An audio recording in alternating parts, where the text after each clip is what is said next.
Tulihesabu miaka, tukahesabu masiku, miezi, and now time to test if we shall have free and fair election. It is here. 14th April, UDA nominations zimefika, and that is kwa hiyo tuko naye Mbiriri Mwaura ambaye anawania kiti cha mwakilishi wa ward, yani MCA Ngong ward, and also we have Njuguna KAmau, who is also vying for MCA Ololua ward on UDA ticket. And actually we are also expecting Victor Gido ambaye anawania kiti cha mwakilishi wa bunge, yani MP upande wa Kajiado North. He should be joining us later on, but now time is here, and actually we want to discuss matter concerning our community. Kumbuka basi hawa wakilishi wa wodi sana sana watakuwa wanawakilisha wananchi wa wodi pale in the county assembly. So we shall be discussing on issue that are affecting our community as for now, and what they intend to do once they get opportunity to be MCAs. And actually kile kinanifurahisha ni ya kwamba they are young people. Tunasema kwamba uongozi wa siku hizi unataka vijana ambao wako pale wasituangushe. Now I want to give them each a chance to introduce themselves. Tuanza na Mbiriri Mwaura because tuko Ngong, and also we thank watu wa Ngong sana sana for you hosting us on SK live talk show ndani ya Discover channel. Mbiriri Mwaura. Yes. Vipi? Mzuri sana. Introduce yourself kiongozi. Venye mmesikia majina ni Mbiriri Mwaura, mgombea wa kiti cha MCA, yani member of county assembly, na nasimama katika hii ward ya Ngong ambayo iko Kajiado North constituency na bado iko Kajiado County. Na karibuni Ngong, feel at home, mjisikie mko huru. Safi kabisa. Na asante kwa kutuhave kwa hii forum yako, mashow yako. Always welcome. Then on the other far end, Njuguna KAmau. Asante sana Kahura. Kwa majina naitwa Joseph Kamau Njuguna. Mimi ni MCA aspirant pale Ololua, jirani ya hapa Ngong. Na mimi nasimama na chama cha UDA, yani United Democratic Alliance, na tuko hapa na colleague wangu Mbiriri ambaye ni host wetu. Shukran. Thank you so much for now, because hawa sana sana nominations za UDA zinakuja tarehe 14. We have 8 days remaining. Tujue mbivu na mbichi. Na mbichi, najua kama sasa ndio watu wengi sana tumbo zishaanza kuwa na joto, but we want to understand what they intend to do for us. But before tufike hapo, nataka niulize sana sana Mbiriri, ukiangalia kwamba huu uchaguzi ambao tunaelekea, young people has come out in large numbers. Tuko na viongozi wengi sana from actually MP we have one Antasoina who is 22 years. Ni kuonyeshana ya kwamba that now watu wachanga wameweza kuona ya kwamba there's light at the end of the tunnel. Kwa nini siku hizi umeona kwamba vijana wengi sana wameweza kusimama kwa nia viti? According to my own analysis, mimi naweza sema I think ni vijana wamekuwa neglected so much, especially ikifika pande ya leadership. Wamekuwa neglected, wameachwa, wameona ni kama mambo yao haijakuwa put in the forefront. So I think hiyo imekuwa ni drive enough kuonyesha ya kwamba badala tu ya kuangalia, sit back and watch whatever is happening on the ground level, wameamua sasa wacha tujitose kwa kiwanja tuweze kupigania hizi haki yetu. Na I think it is a good gesture kwa sababu inaonyesha vijana wameanza kukomaa, na inaonyesha ya kwamba the future is bright. Kwa hivyo mimi naweza encourage vijana wengi zaidi wakuje waingie, na ndio maana tunaomba wazee wenye wanapigana na sisi hii viti, especially ndogo ya MCA, tuachieni tu safi. Siko ubaya. Sasa tumeupgrade Kenya, tumesema hii MCA imekuwa ni kama viti ya vijana. Wacheni hata vijana waanze kujikuza kisiasa. Hii experience tunaambiwa hatuna. Si mtu achie tu yapate na hii MCA seat. Tuweze kujikuza so that tukionekana tuko vizuri, tunafanywa promotion. Ukionekana wewe ni mtu wa mchezo, unapelekwa nyumbani. Kwa hivyo mimi ndio kitu ninge encourage wazee wetu waweze kutushikilia, sababu hii community we can only build it together. Haiwezi jengwa na vijana peke yake, lakini pia jengwa na wazee peke yake, na jengwa na mama peke yake. We have to come together as one ili tuweze kujenga community. Kwa sababu wazee wako na nafasi yao kwa uongozi, wamama wako na nafasi yao ya woman rep kwa uongozi. Si tunaomba hata sisi vijana tupewe nafasi yetu kwa uongozi. Ni hayo tu. Lakini Njuguna KAmau, ukiangalia kwamba jinsi ambavyo Mbiriri amesema ya kwamba that imefika ni wakati wa vijana, ukiweza kuangazia kwamba like where you come from Ololua, we have a very big number of young people who are vying to become MCA. Lakini ni swali moja, why do people find it so hard kutrust uongozi kwa vijana? Because unasikia ground nasema hapana, tukipatia kijana mwingine hajaoa, mwingine hata hajaolewa. Why is it so hard to trust young people in leadership? Sasa mimi Kenya naweza jibu hiyo swali ni kusema tunasemanga leadership is not defined by age. Yes. Unaweza kuwa na miaka mingi lakini leadership yako iko very poor. Pia tunaweza sema a large population of this country is the youth. Kwa hivyo youth inafaa sisi wenyewe to stand up na tukue part of that leadership because we are the majority. Na hii mambo ya kuona maybe youth are not fit to lead. Ndio unaweza sema there is wako inexperienced kidogo. Lakini usipowapatia hiyo opportunity watatoa wapi hiyo experience? What matters ni ile vision mtu ako nayo na pia ile understanding mtu ako nayo na kitu anataka kufanya.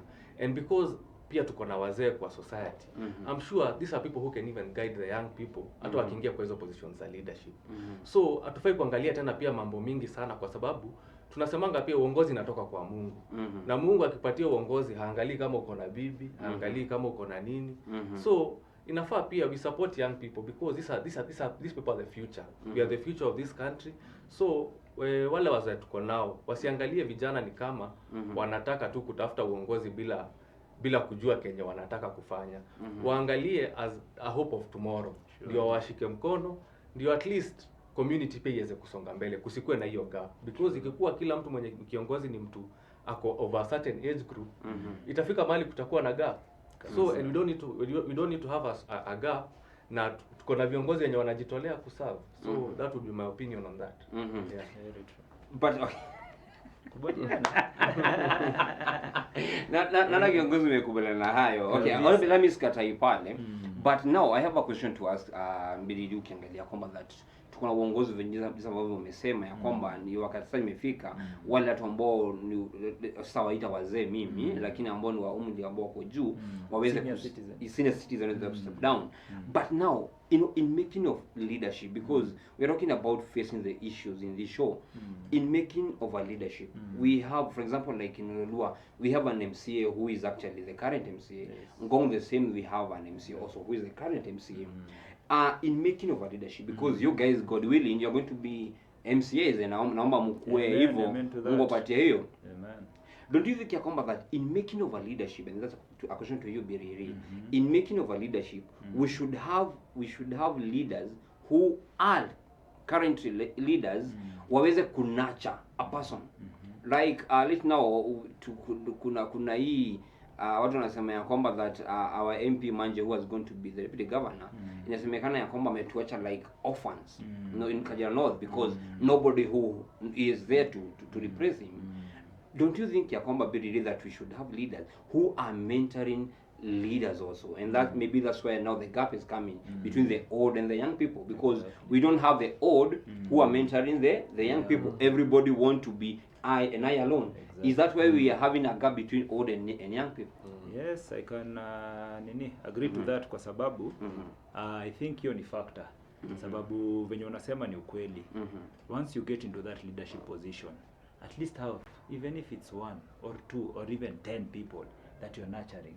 Whereas just in case anything happens, and God forbid, hata kifo inaweza fanyika, ni part of our lives, unajua. Na ikifanyika hivyo abruptly, umeachia watu nani anaweza chukua hiyo mantle na kuendeleza hiyo uongozi vizuri. Kwa hivyo mimi na agree na wewe, lakini the best time to do it ni when you are in that position. Na ndio maana sasa tunasema hata hawa viongozi wenye wanatafuta hizi viti kubwa tukianzia na especially zina cover the entire county, say woman rep, say senator, say governor, at even the presidential level. Those are people most of the times are elderly people, ama ndo tunaita senior citizens, because they are the ones who have been in a position to amass enough wealth to be able to cover those such a large area, to campaign in such a large area. Lakini kijana kama mimi si ati sina uwezo. Mimi nikiulizwa naweza sema niko na uwezo hata ya kuwa MP, hata president naweza jiaminia. Lakini sasa how will I campaign to be a president for sure? You need to bite more than I can chew, unaelewa? So I have to start somewhere. And that's why mimi na make easy baby steps. Naanza na hapa chini kwa MCA. After all pia I need to prove myself to the people. I need to prove my worth. So that nikipewa nafasi ya MCA, nikifanya kazi nzuri, nikiomba promotion, watu wataona na waseme yenyewe kama umefanya kazi, peleka yeye mbele. Lakini wakiona yenyewe huyu ni kulalisha, hakuna kitu amefanya, unapelekwa nyumbani. So all what we are asking for as young people is an opportunity, so as we can express ourselves, so that we can show our worth, so that we can be able to prove these people wrong that sisi vijana si watu responsible, sisi si watu wa mabanki pekee, sisi si watu wa kukunywa pekee, sisi si watu wa kuadaa wasichana huko pekee, tuko na maoni yenye inaweza saidia jamii, na tukipewa hiyo opportunity tutakuja tusaidie jamii. So si tunaomba tu opportunity, mtupatie hiyo opportunity na tutawaprove wrong, na wale wenye wanatuaminia tutawaprove right. That's all we can say. Njuguna KAmau, in kuziba hii gap ya kwamba that the old and the young people in terms of leadership, what do you think that should be done in order ya kwamba hata wewe ile siku utatoka kuwa MC Ololua, Kahura nitaingia vizuri sana au fit without being seen ya kwamba Kahura bado hajaiva bado. Tunaweza fanya nini kuziba ile gap between the old and the young? Unajua ukiongea mambo ya uongozi and being a leader, there are so many things that go into someone being a leader. So mimi naweza iangalia from a different perspective kidogo. Even us kama young people, inafaa pia tukue ready to offer even ourselves for mentorship. Because tunaweza sema viongozi wengi wamepita umri fulani, lakini pia kwa hiyo uongozi wao kuna some experiences wamekuwa nazo, and also some knowledge they can also share. So hata sisi kama young people, as much as after uongozi, we also have to be also a bit humble, na pia and offer ourselves for mentorship. Tusikue pia tunakaa ni kama tunajua kila kitu, kwa sababu kuna vitu kama tuseme mimi mambo ya Ololua, kuna vitu naweza kuwa sijui na incumbent anajua. So hata mimi nikakuwa MCA, naweza taka pia huyo incumbent nisimuoneshe madharau, nimwambie hata wewe niambie 1 2 3 kuhusu hii ward yetu, ndio hata mimi niweze kujua venye pia naweza improve on pahali maybe amefikisha. So even as young people, we also need to be humble and offer ourselves for mentorship, and also be ready to learn, and also be ready to take advice as much as you want to be a leader. So as a leader, you also have to be very accommodative, na usikize watu, na hata kama hao watu ni wazee kukuliko na wamekuwa kwa uongozi, pia wanaweza changia a very huge chunk kwa jani yako ya kuwa kiongozi.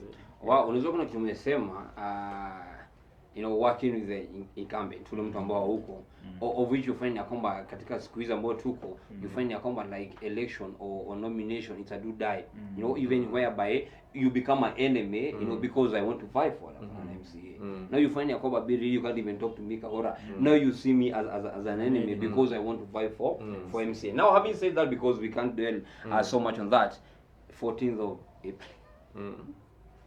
14th of April is here. Nomination are here around the corner. And actually, we know that everybody wants to sell his or her manifesto to the people, because what you do for the people is what you define. And actually, people are going to vote for you, because people always look at your manifesto. Okay, anasemaje kuhusu barabara, anasemaje kuhusu hospitali, anasemaje kuhusu maji. Now, I believe tuko kwako. Being given that chance to become the next MCA of Ngong Ward, ukiangalia kwamba Ngong is next to Karen. We always say that Ngong now is the next big city from Karen. Because ukiangalia mambo na ujenzi, mambo na nini, is coming up strongly actually. And yes. So just imagine you being an MC of Ngong, the next one from Karen.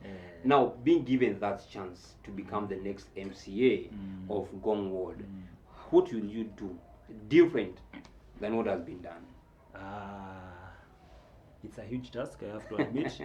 Lakini it is not a task that we cannot execute. Kwa hivyo mimi kitu naweza sema, mimi nitajaribu kuwa as realistic as possible. If I dwell into each and every issue in bit ama in isolem, ita take the whole day here. So many lizi condense into 5. Nikasema mimi pillar yangu ya manifesto niko na only 5 pillars. Na hizi pillars nikajaribu nikuwe as realistic as possible. Na nikasema number 1, nitafanya kitu inaitwa implementation. Kwa sababu nimerealize we already have systems in place which are meant to help the people, but these systems are not functioning. So these systems are the ones tutaanza kuziangalia to make sure hizi systems ina work. Kama ni shule inafaa ikuwe bure, wacha ikuwe bure. Kama ni madawa zinafaa zikuwe hapo hospitali, wacha ikuwe. Kama service inafaa ikuwe pale hospitali. Hakuna kwenda mtu anatumwa kwa private hospital ya mtu ya daktari yako pale sababu anataka kuteka advantage apate pesa. Wacha ile hospitali ya serikali inaserve watu na inaserve watu na standard ya juu. Na kama ni security, tuangalie security yetu, utumishi kwa wote, iko inaserve watu, si kuharass watu. Uko na mshahara at the end of the month yetu, tunataka bado ukule ule mwenye ni mnyonge. Ukimpata kwa barabara unamnyang'anya ile yake kidogo. Wacha hizi systems zikuwe zinawaka. The moment we ease the pressure on our people, hawa watu wa Kenya ni watu wa kufanya kazi. Nakumbuka the other time when Uhuru was campaigning, alisema yeye mwenyewe, hawa watu wa Kenya ni watu wa kufanya kazi. Ukiwapatia tu pahali pazuri watafanya kazi. Na mimi niko sure given this opportunity, hiyo ndio kitu yenye nitaangalia ya kwanza, implementation. Number 2, morality. Mimi najua as much as mimi Mbiriri probably naweza kuwa mzuri na nina intention ya kusaidia, lakini if the citizen themselves hawajajiweka na position ya kusaidiwa, then we are not going anywhere. So we need to have as much as possible many civic education to these people, so that at least to change mentality ya narrative ya leadership, na narrative ya politics, na narrative ya venye tunaishi kwa society. Hii mambo ya handouts tuiondoe, hii mambo ya corruption tuiondoe, tuanze kufocus na venye huyu kiongozi ni servant wetu. Hata mtu akikuja kuongelesha, akuji kuongelesha na heshima zile ni kama anakubeg. No, it's not a matter of begging, it's a matter of telling the person that this is the priority in our area, so kindly go ahead and do this. Kwa hivyo hiyo ndio tunataka pia tuangalie sana, morality. Alafu pia tuingie tuangalie mambo ya corruption. Mimi najua nimeambiwa na watu wengi, at least I think at almost each and every person that I get to engage in this topic usually tell me that you cannot eradicate corruption to 0%. Me, I don't even want to do that. All I want to do is within my own capacity, within my own space, I want to fight corruption as much as I can. Na the only way I can do that as a first step ni mimi kuhakikisha ofisi yangu haina corruption.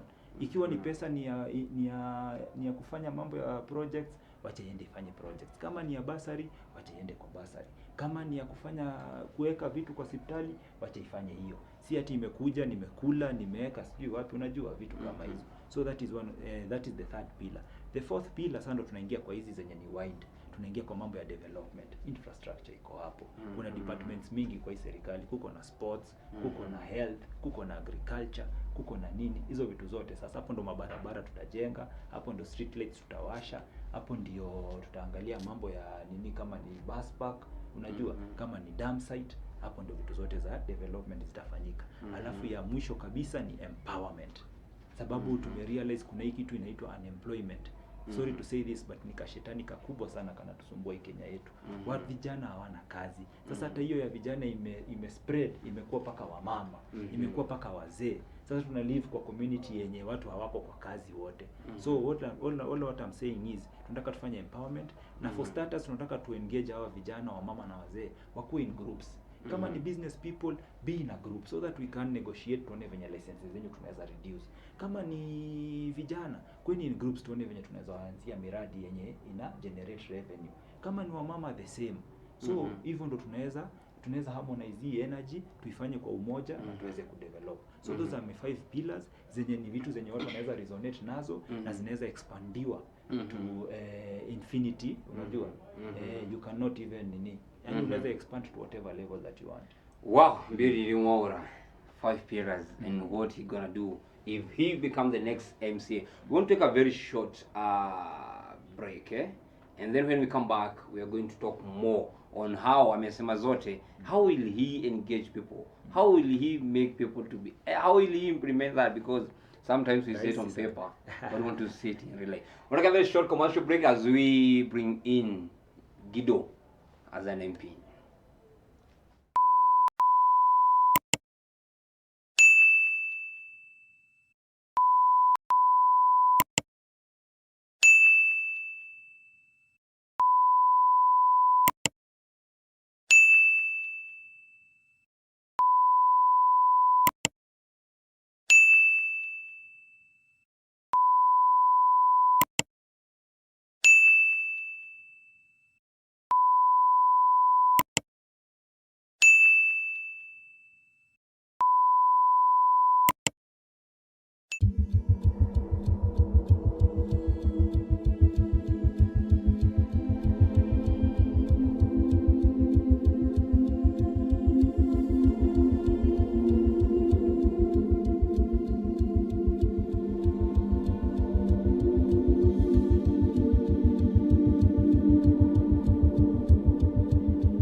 Kutopiga kura ni the same na kupiga kura. Let's all rise up and vote for change. As we head to the next election, let's all vote and let's vote for change. Let's not vote sababu huu mtu wa chama changu, mtu wa kabila langu, ama mtu wa dini yangu. Let's vote for change. Let's all rise up and let's vote. Vote and vote and vote and vote for change. Wait. Hey. ID yangu umeweka wapi? Ai, ni nini babe kelele? Nimetafuta ID yangu kwa nyumba sioni. Hai, babe nimesema this round of vote. Fanya hivi. Hebu nitafutie hiyo ID saa inaitwa saizi. Na inakuchukua kura saa. Najua pali nimeiweka na nimesema how vote. This round hakuna kitu na vote. Ati si vote. Wewe ndio umeficha ID yangu. Mimi nashangaa una vote nini huo msana kusaidia nayo? Ni nini? Ni nini huo msana kusaidia nayo? Acha nikwambie. Mimi chief campaigner na lazima apite. Na hakuna kitu unafanya kwa nyumba, kazi yako ni kuzunguka. ID yangu. ID ameficha. Mimi ID nini? Nini? Hapa. Imagine anachapa dem. Nini nani sasa? Unamjabia nini? Si dem na chapa. Ni bibi yangu na niko na light ya kufanya kenye nafanya na yeye. Teni niwaambie. Just imagine unaona venye anakimbia akipiga makelele huko. Kwa nyumba tunakalia stool. Viti za plastic. Kukula ni shida hadi nikope boss hata 100. Sasa nimekujia stool ama nimekujia ID? Baby lazima niwaambie ukweli. Mbona unaniforce na unataka nikupe? Sikupei. Ni ID ni nini nataka? Nataka kwenda kuchukua kura juu ya kuvote. Juu ya kuvote. Wewe unataka huyo mbunge kumfuata juu anakupatia pesa. Pesa akikupea rafiki yangu ameshinda kinikopa pesa na upei pesa. Huyo ni lightman wangu. Lightman wako si wa kila mtu hapa. Sasa kwani mnataka? Yaani hata nyinyi amtaki kuvote. Wewe. Kwanza uliingilia wapi na hata umbwa zikubweka? Ulikuwa wapi wewe ufungulie umbwa zibweke? Mambo ya campaign hapa umefanyia mahali hapa fai. Na sasa unasema mambo ya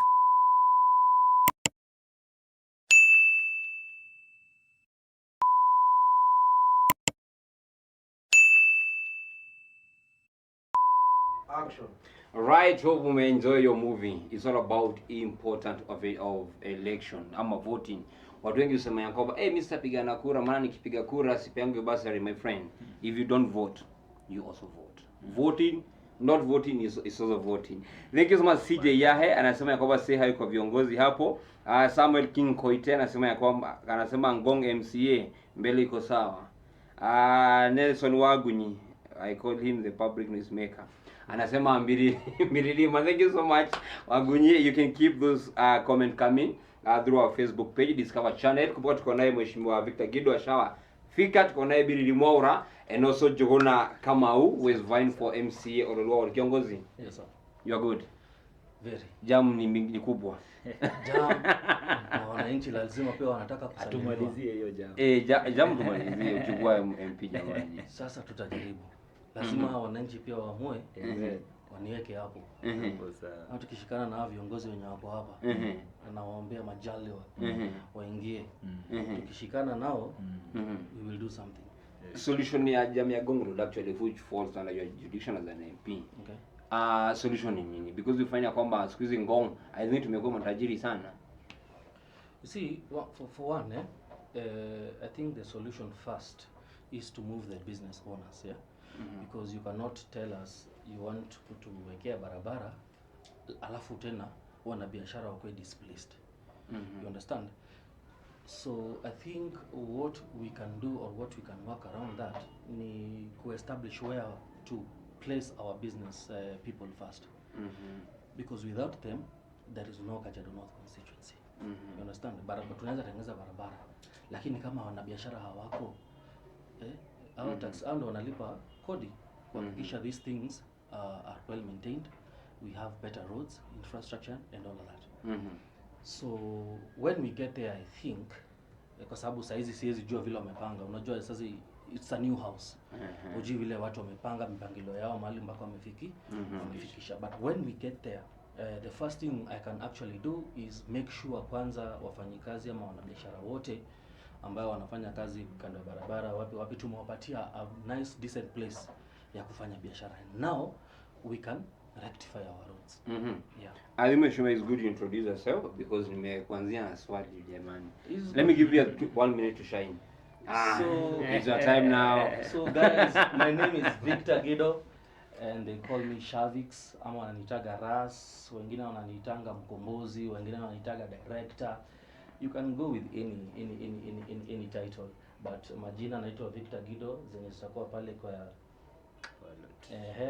ni Victor Gido, and as you can see, I'm a director, I'm in the music industry at large, including film, including scripting, yeah, at large. And mimi ni mkaaji wa Ololua ward, na bado mimi ni mkaaji wa Olkeri ward, to say. Now, having called yourself Ras, for many times you have been discriminated because, say you have your, dreadlocks, utenaje bunge ukiwa na rocks, and you have come out so strong to defend the Rastafarian society, which I'm so proud of actually, because you have to defend, where you come from. Now, why do people discriminate you because you have your rocks? You see, this thing has been instilled by, actually,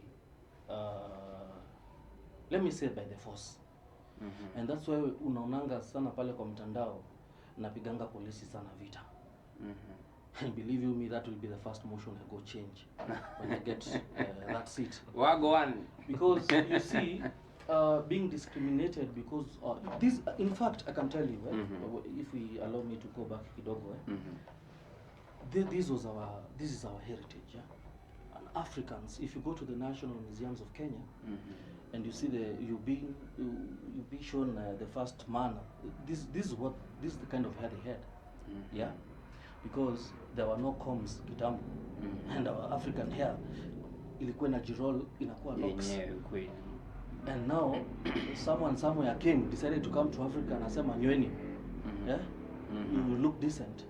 So right now I can ask you, Mr. Kahura, there are fans every day. You wake up. And that's why if you go to YouTube and you find my song Serikali, it is speaking. It's a deep song. If you get to listen to it over and over again, that song will tell you a lot. You wake up every day, fans are getting looted. Yeah.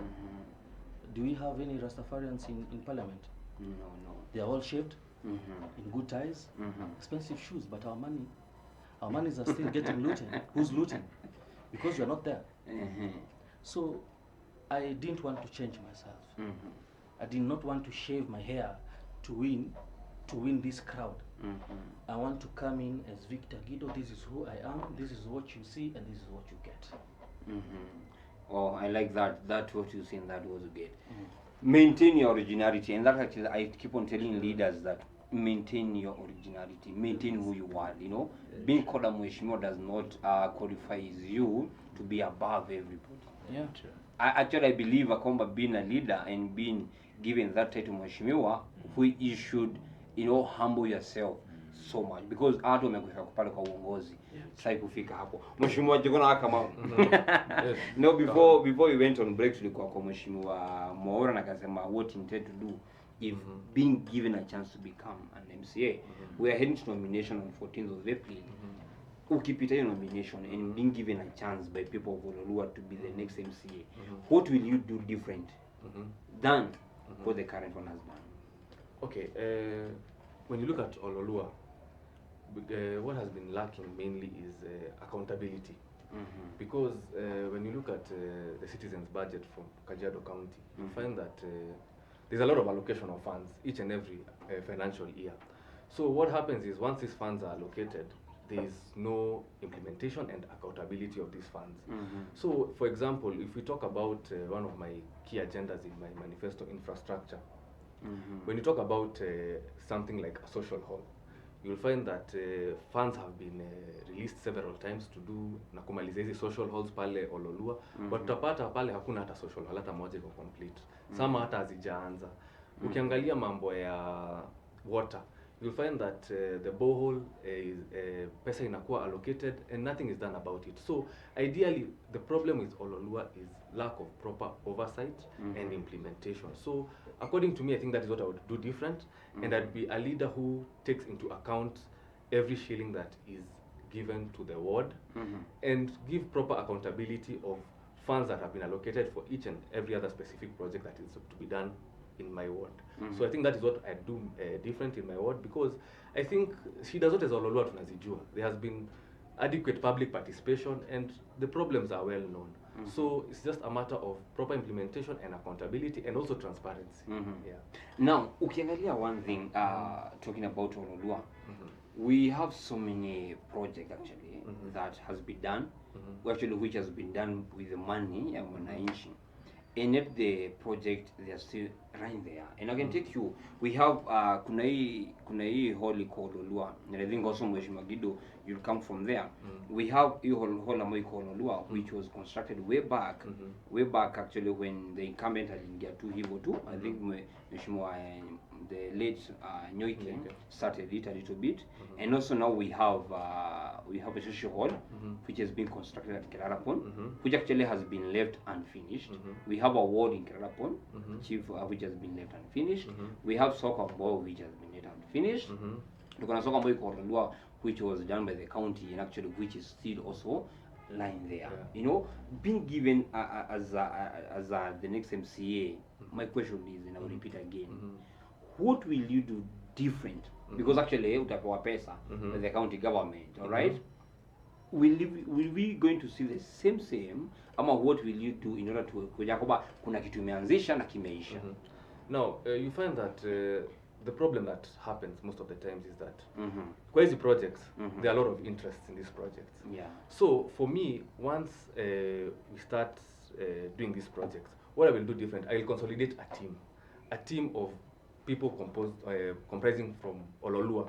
This team are the people who will help me oversight this project, because these are the people who are seeing these contractors coming on site every day.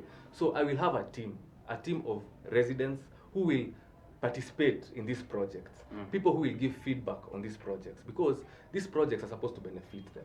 So you'll find that the issue is sometimes some of these allocations are done and the public does not know that a certain allocation has been done. So they are not even aware what is supposed to happen within that project. So there's a lot of ignorance on the ground. So for me, what I will do different is I will be very transparent and tell my my electorate and my residents in Ololua, this is the project we want to do, this is the money we have, and we shall form committees that will oversee those projects to completion. Yeah. Now, before you go to Mheshimiwa Gido, Mheshimiwa Mbiriri, Yes. do you think lack of public participation actually, because you find ya kwamba if kama kuna pahali ya kunanga public participation zinakuanga but they are poorly attended, do you think ya kwamba that lack of attending ama lack of the public participation is to blame for all things what is happening in Ololua and also sometimes in Ngong? Partly it is, sababu public participation are meant to make sure that whatever the people, their priorities are taken into account as first. Unajua, sababu sasa unapataga tukienda pale kwa public participation tunaenda kupeana shida zetu zipewe priority so that ziweze kuwa implemented za kwanza, lakini unapata sasa public participation zenye tunaendaga saa zingine we only go there to rubber stamp whatever has already been passed. Na hiyo ni kitu yenye tumekuwa tukipiga kelele, tumesema tufanywe civic education about it so that at least vitu zianze kuchange, but haijakuwa materialized. So mimi naweza support ya kwamba public participation is very crucial, but sasa we need to have a different way of going about it all around, kwa sababu if I can comment on the same, you know, when like right now while we are campaigning, we are doing all our best to make sure that we are out there, people are getting to see us, you know, our marketing the materials that we are using to market ourselves are all over our town area. You know, we are going to churches, we are using posters, we are using banners to communicate to people that yes, I'm buying and you should give me your vote. But once it comes to public participation, the same is not done. Unajua, we don't get to see people doing the same when it comes to informing people that there's a public participation on so and so. Kwa hivyo hii ndio kitu yenye tunataka tuanzishe.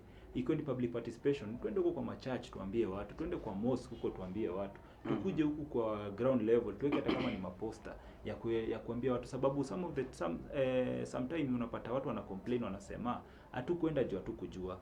Though there's also this factor where even the civilians themselves ama the residents themselves also they are to blame, sababu saa zingine unapataga wanajua lakini wanajua wenyewe for sure tukienda pale public participation hakuna kitu itatoa, na sababu kuna hii kitu kidogo mentality kwa Kenya unapata mtu anakosa kuattend sababu anaona nikienda pale tu nitaenda niongea, at the end of the day nitatoka nunge, so mtu haoni importance ya kwenda kujitetea.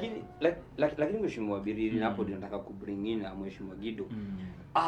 Yes, we have tried all these things. Mheshimiwa Gido, Mbiriri amesema vizuri sana, you know, tuweke poster, tuweke kila kitu, but how can we be able to reach this thing to the people? Should we take it to the people themselves? Because I believe public participation is where the people come together, wanasema sisi tunataka barabara.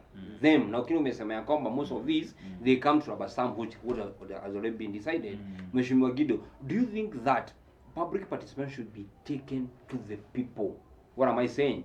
Kuja hapa Mathare, you know, weke hapa Mathare in an open place. Yakoba niko kwa soko, niko kwa duka, lakini niko nayo wapi? Niko nayo pale. Uifanye iko tu wazi. I think that's the only way we can be able to now to have a fair public participation. Do you think so, Mheshimiwa? First of all, before I touch on that, let me go back on the social halls.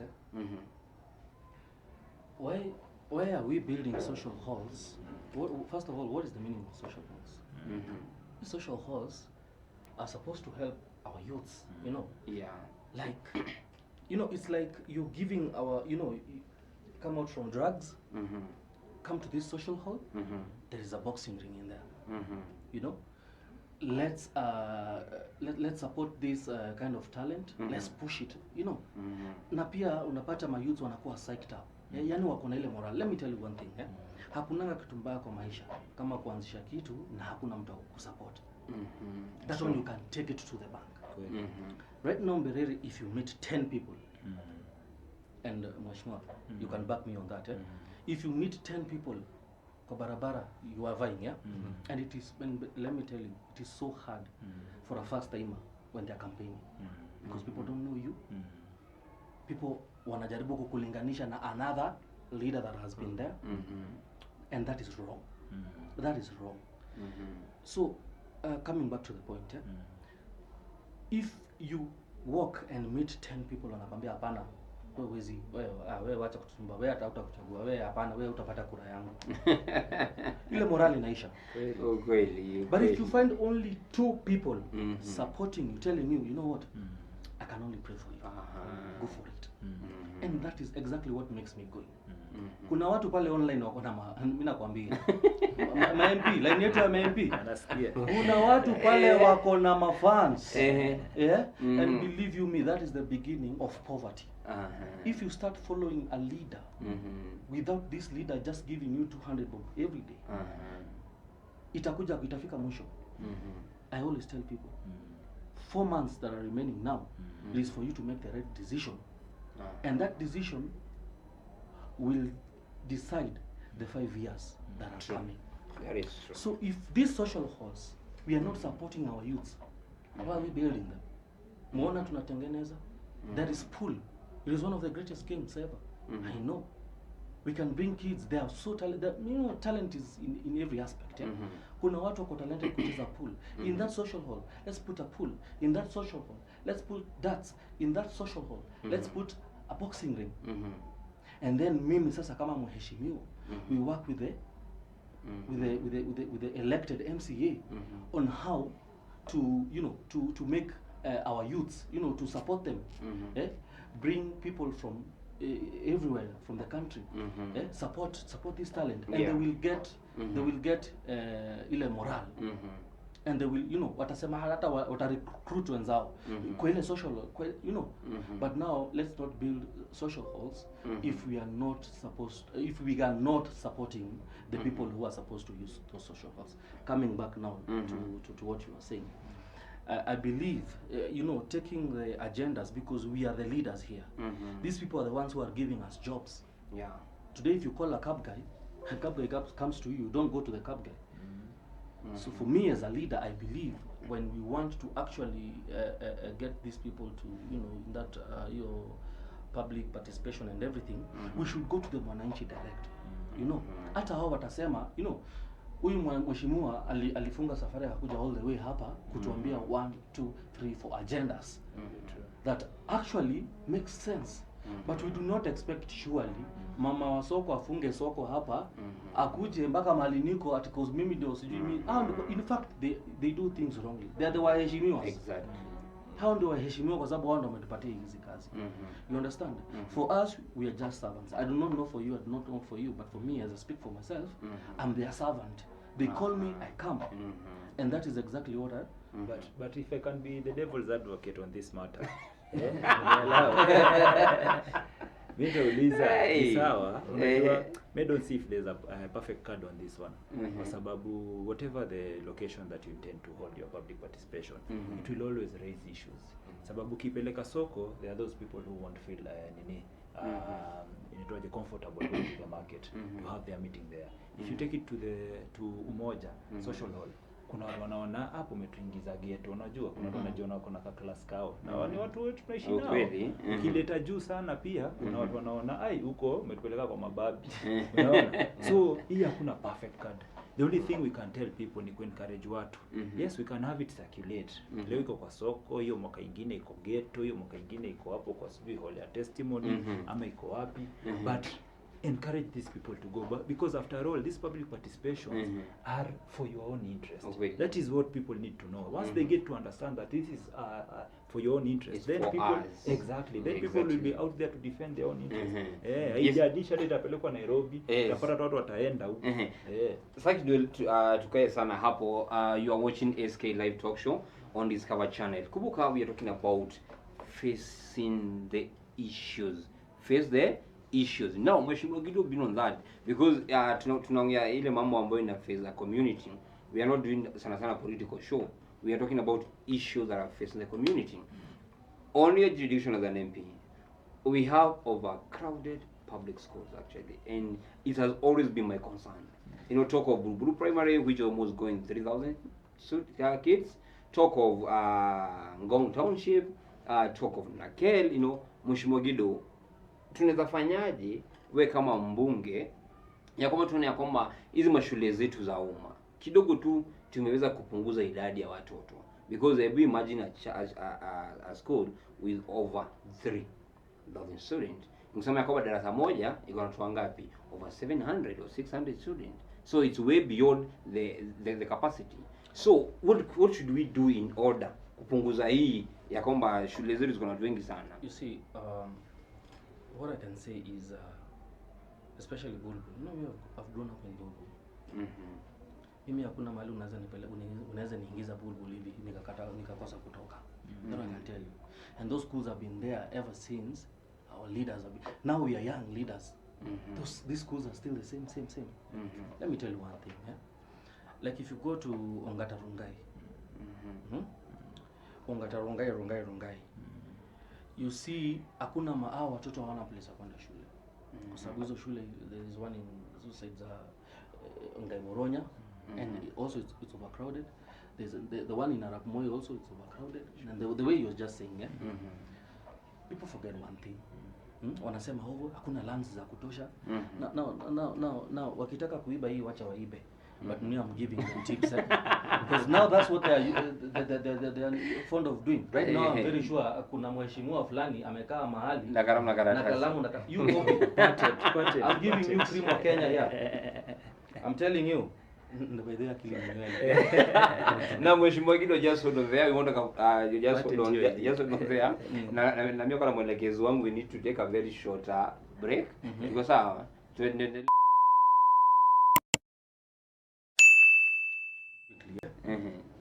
you see, if we get like half an acre of land, unajua unaambiangwa ama pia kwa serikali imeandikwa space ni kidogo, lakini ukijenga nyumba space ya juu bado ni unlimited. For me, I think that's one of the things to do.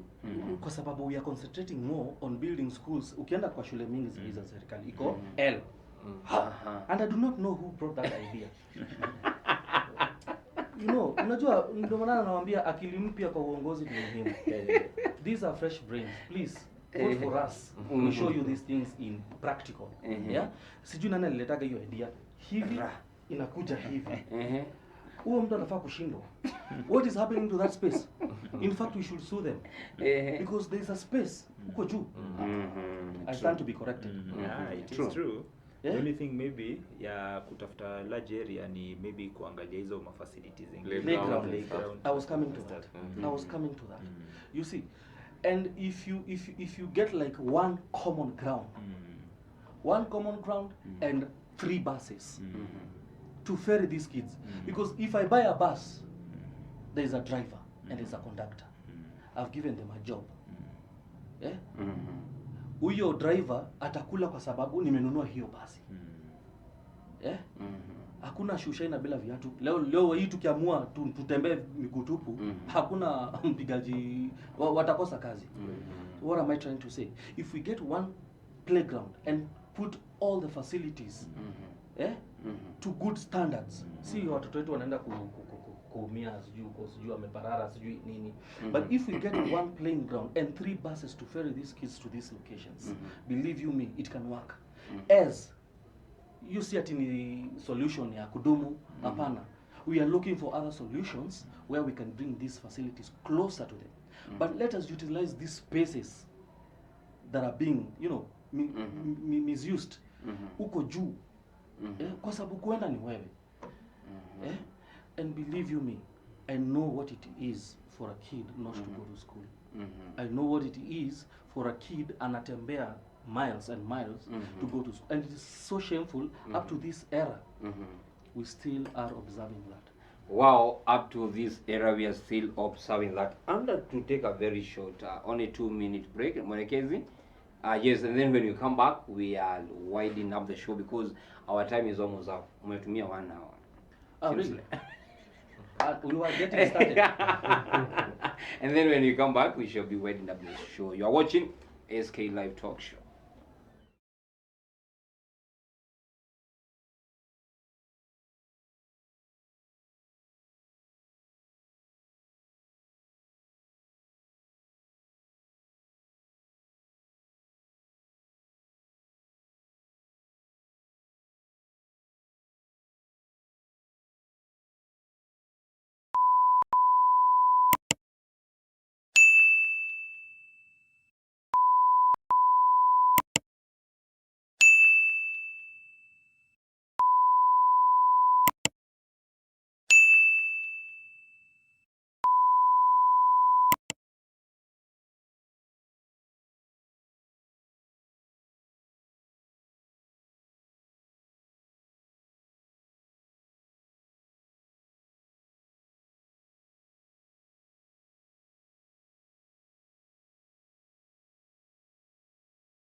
Alright, ASK Live Talk Show, we are almost winding up. Nakwambia mambo iko sawa kabisa. Nakwambia inbox yangu kuna mtu anauliza when will I bring ladies? Wanakuja women in politics. They are coming. Watakuja pia nao tusikia kama wako na yapi ya kutuambia because we are giving people opportunity. Kumbuka we are talking about face the issues. What affect the community and how they are going to do it. Nataka tukimalizia because our time is up. Let me first of all sample 2 texts. CJ anasema kwamba big up discover napenda studio. It looks cute. It looks nice. Thank you so much. We appreciate that. Anasema Mbiriri, Mungu ako na wewe. Na we shall mobilize and support in both prayer and vote. Jiamini brother, unaweza. Na sio tafadhali. We the youth are leaders of today and never again leaders of tomorrow. I like that. That one has a point. Iko na point. Naona umefanya vichwa hivi. Ako sawa. Tomorrow umefika. Now I want to give you each and every one of you 2 minutes to write. Tuanza na Mheshimiwa Njuguna KAmau. Your parting shot na pia tuambie na uombe kura za nomination. Yes. Yeah, what I can finish na kusema, Ololua is ready for new, fresh and dynamic leadership. The time is now, the time has come. Mimi ningependa kuomba wasikilizaji waniunge mkono katika mchujo. We have nominations coming up on the 14th of April, next Thursday. Support me as your UDA candidate, nominate me so that we can take Ololua to the next level. Ololua needs fresh blood, young mind and fresh leadership. Another thing I would say is as I finish, someone once said, if we don't learn from history, we are bound to make the same mistakes. we have seen what mistakes we have made in the past as Ololua. We have seen what lack of accountability, lack of transparency, lack of proper leadership has gotten us to. So kindly ni support, tuanze hii journey pamoja, tuanze hii safari pamoja, ndio tupeleke Ololua to greater heights. Tumesema we are neighbors with Karen. Let's see a sister of Karen in Ololua. Thank you. Thank you so much. Mheshimiwa Mwaura. Sasa mheshimiwa amesema misemo mikali. Amenitoa timing. Sasa ndio nikisema ataniosha. Nasema tu machache. Anyway, mimi nitaongelesha wananchi wangu wa Ngong, wananchi watukufu, niwaambie hapa tumekuwa tukiongea na nyinyi muda mrefu, na tulipofika hii safari ya nomination kuna watu walikuwa na uoga na si kidogo, wengi tuambia Hon Mbiriri hapo kamechezwa na mambo kama hayo. Mimi ndaka no encourage leo niwaambie kwamba tokeeni mpige kura. Kura yako hiyo moja, kura zenyu hizo mbili, kura zenyu hizo 1000 zote zita count, kwa sababu sisi tutajua wenye tutalinda kura zetu. So mtu asikudanganye akuweke uoga ya kutotokea nomination. Kaili tutokee wote muweze kuninominate so that at least niweze kuwa flag bearer wa UDA party katika level ya MCA hapa Ngong. Kwa hivyo all I can say ni ati 14th imefika, ni next week Thursday, as mmesikia from my fellow aspirant from Ololua. Kwa hivyo come out in numbers. All we need here is numbers. Politics is a game of numbers, na numbers is going to make us prevail. So mimi naomba, if you believe in my leadership, tafadhali nitokeeni mtu support, tuende mbele. Na so far so good. Nashukuru kwa wale wote wenye wametushikilia hii safari mpaka kwenye tumefika. Mimi ni kuomba pia msichoke. Hii safari haitaisha mpaka tuimalize. Kwa hivyo tumebakisha mkia, mimi nikiangalia, na hii mkia haitatushinda. Wacheni tumalizane na hii mkia, tusonge mbele. Asanteni sana. Wow. Thank you so much. I have 2 minutes. Yes. So in those 2 minutes, Kindly 2 minutes. in those 2 minutes, let me say Shine now. Some few things very fast. There are these leaders who are going around calling people, other aspirants names because of their hair. Mimi nataka kuambia leaders, kama hujaisikia ile msemo ya akili ni nywele, mimi sijui leader alisomea wapi. That is number 1. And number 2, there is another leader I overheard akisema alikuwa kwa radio station jana, Bulbul area, akisema kwamba kazi yake tu ni ku-oversight na ku-legislate na ku-represent. But believe you me, there is more to that from a leader. A good leader is the one that sees a problem and handles it there as a leader.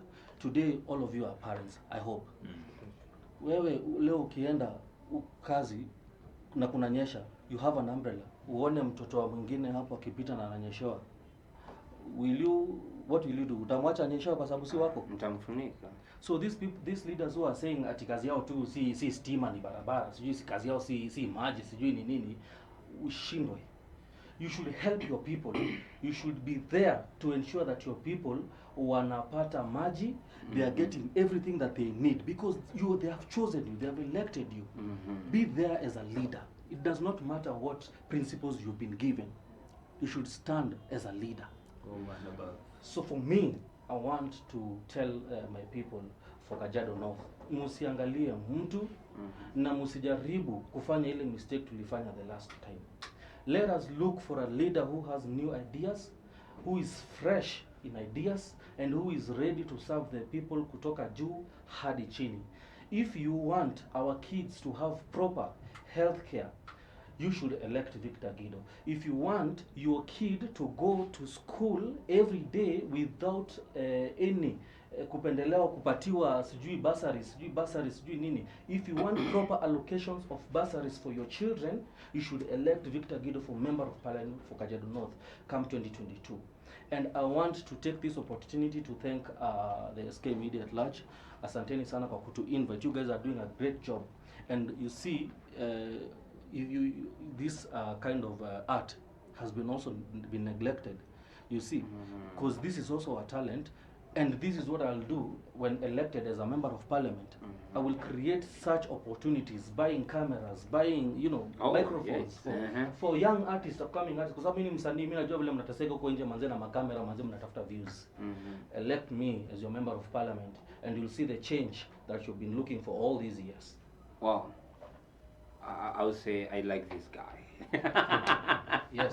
I think we should have you alone. You're an MP.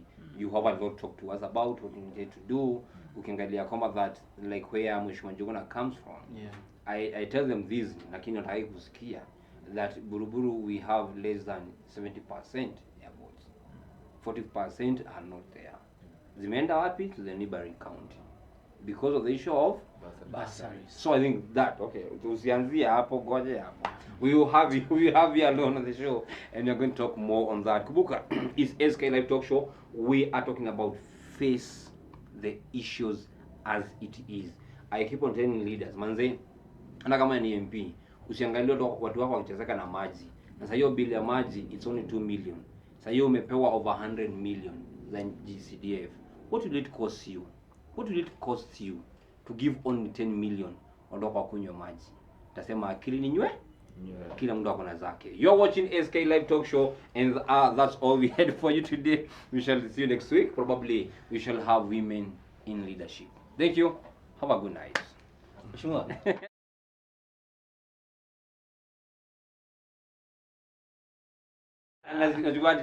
Hello, sir. Pleasure. All right. Tumeshukuru.